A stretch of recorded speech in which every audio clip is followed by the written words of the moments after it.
하림교회 홍성훈 목사입니다.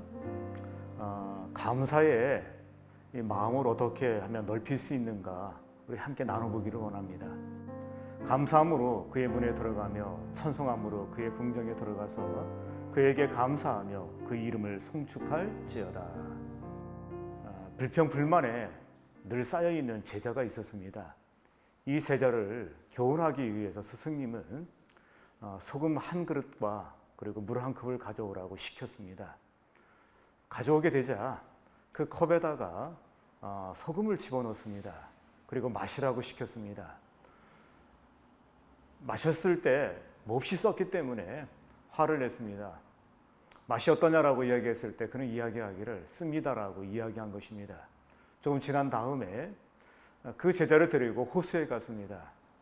아까 컵에 넣었던 양만큼 소금을 호수에 뿌리게 됩니다.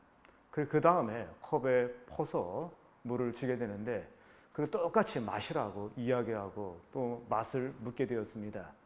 맛이 어떠냐라고 묻게 되었을 때 그때 시원합니다라고 그렇게 이야기한 것입니다.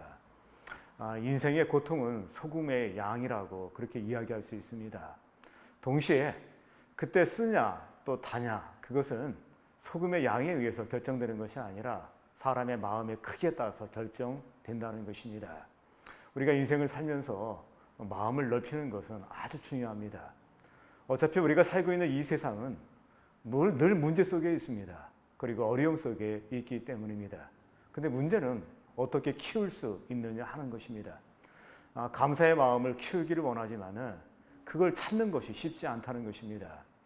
많은 사람들이 TV에서 시간을 보내게 됩니다. 7시 뉴스를 보고 9시 뉴스를 보고 심지어 11시 뉴스를 반복해서 보는 사람이 있습니다. 뉴스를 본 다음에 감사의 그릇이 커지나요? 커지지 않을 것입니다. 오히려 분노의 그릇이 커질 것입니다. 원망의 그릇이 커지리라고 저는 생각을 합니다. 사람이 많이 모여있는 운동장이 있습니다. 또 사람이 많이 모여있는 광장이 있습니다. 그곳에서 우리는 함성 소리를 들을 수 있습니다. 그러면 그곳에서 감사의 그릇을 키울 수 있나요? 그렇지 않습니다. 오히려 그곳에서도 역시 스트레스는 쌓이게 될 것이고 오히려 마음의 분노가 더 커지리라고 생각됩니다.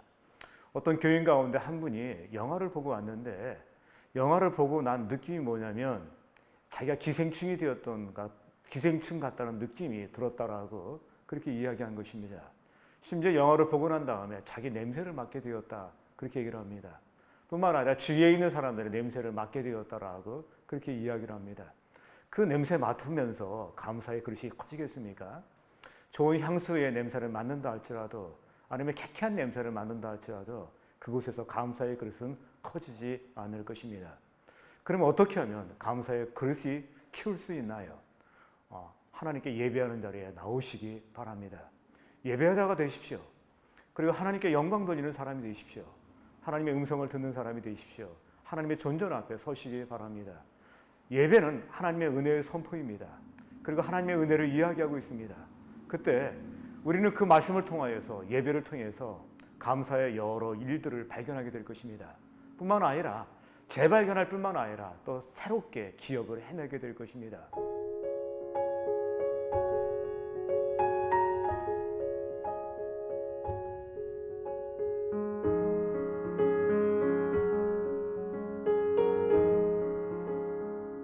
어느 분이 이야기하기를 지금도 잊혀지지 않는 이야기가 있다고 합니다.